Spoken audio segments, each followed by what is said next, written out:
Would you like to play a game show? Oh, yeah. Okay, yes, great. Yes, please. You know, the world's on fire, but let's focus on the game show. Let's come on down. So this is a game called Hypotheticals. You and Gabby are my contestants. I'm going to give you a couple of hypothetical situations. You can ask any clarifying questions you may have.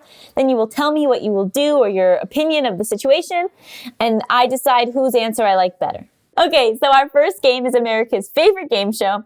Would you stay with this cheater? Your partner of 5 years just got his dream job. After his first day, his boss insists he go to a bar and goads him into making out with another woman while his new colleagues cheer on.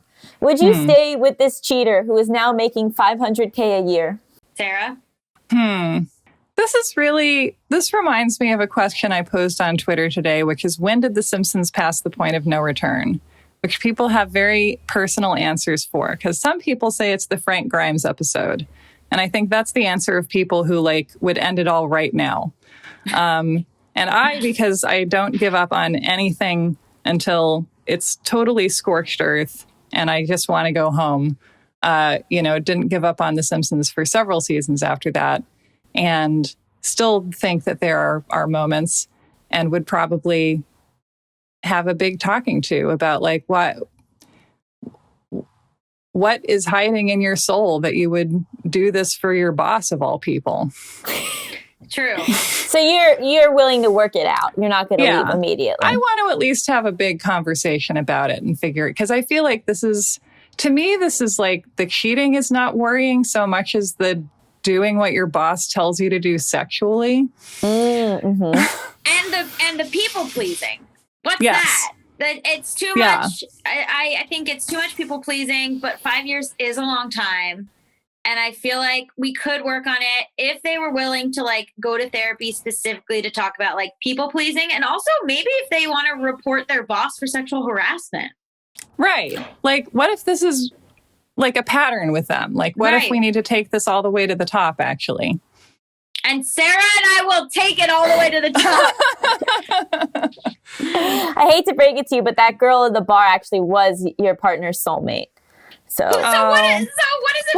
You were a side character in this plot. Then he'll thrash away in 6 months, and then they'll get together anyway, and I can be the Ashley Bartlett Bacon of the situation. There's dignity in that. The who? That is the alternate love interest in While You Were Sleeping, of whom Peter Boyle says, pretty high and mighty for someone named after breakfast meat. My mom and I watch that every Christmas. I love that. Okay, our next game is, are you a terrible parent? Your child, 5, decides that they want to legally change their name to Falcor. So Amazing. for their birthday, you go through all the legal avenues to do it. By the time they are 6, kids start to bully them, and they want their old name back. But you think they should stick with Falcor. Are you a terrible parent? This is very tricky. As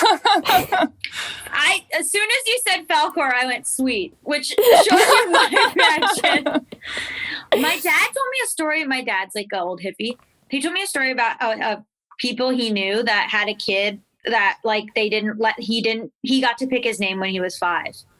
And the kid didn't have a name. Did he pick Falcor? He didn't. My dad tells the story because the kid picked Mark, which is my dad's name, and my dad felt very honored. That's lovely. But yeah, that's what an unimaginative kid. I know, he could have picked anything. Right? I would have picked something so weird. Take a gamble. I think I would God, I don't know. I would make them change it. I don't know that I would have gone through the whole thing to have them change it to Falcor in the first place. Right.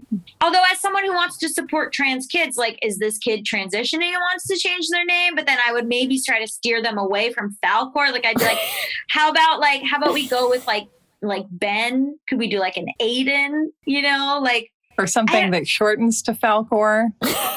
Ben Falcor. What shortens to Falcor, Sarah? Ben hyphen Falcor. Perfect. David Okay. Ben Falcor. David Ben Falcor.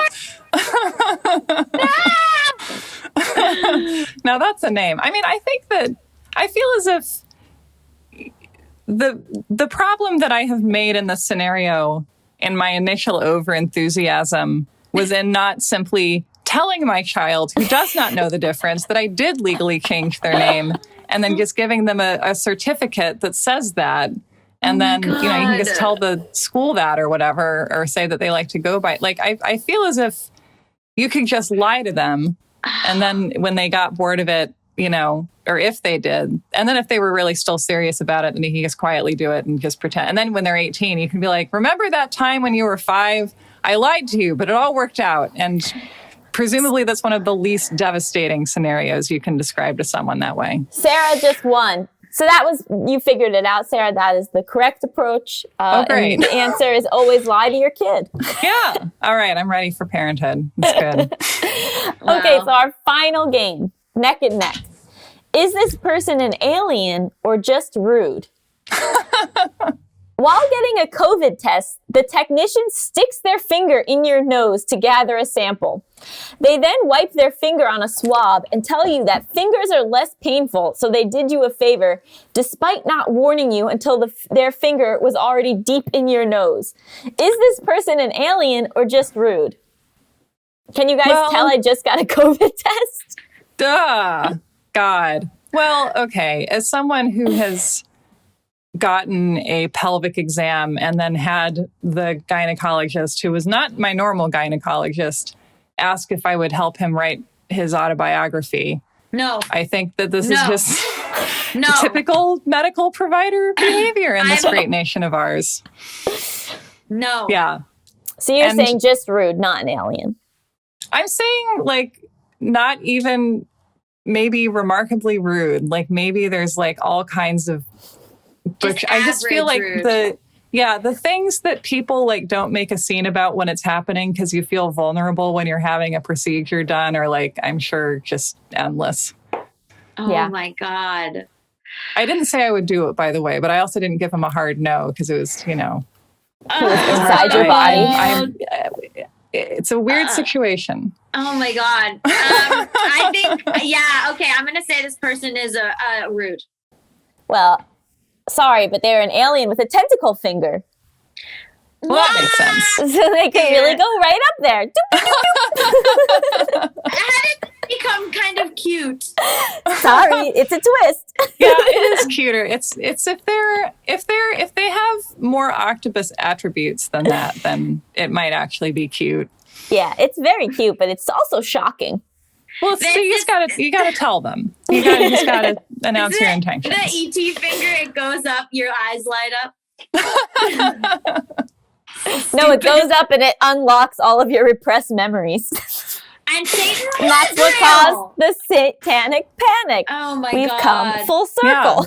Yeah. You got the octopus COVID test, and then it's all there. Yeah. Oh. I will say, as a final satanic panic thing, I do wonder about how much home VCR has contributed to all this, because, like, consistently the language people use to describe unearthing a repressed memory is like, your memory is like a videotape. And when you play it, no matter when you're recalling it or how many times or after how long, it's always the same. And that's demonstrably untrue based on everything we know about how memory works. But it is true of videos, which people suddenly had in their lives at the time. And I tried to watch Babes in Toyland the other day, and I just cried continually because it reminded me of being the age I was when I last watched Babes in Toyland. So oh my VCRs, God. it's VCR's fault. I could listen to you talk for 100 years. I know. Like, I would just be like, tell me everything. But unfortunately, there is a time limit.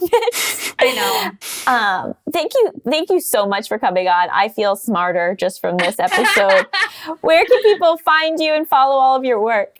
Thank you so much for having me. This was really wonderful. And I feel like my brain has been consensually tickled by an octopus tentacle.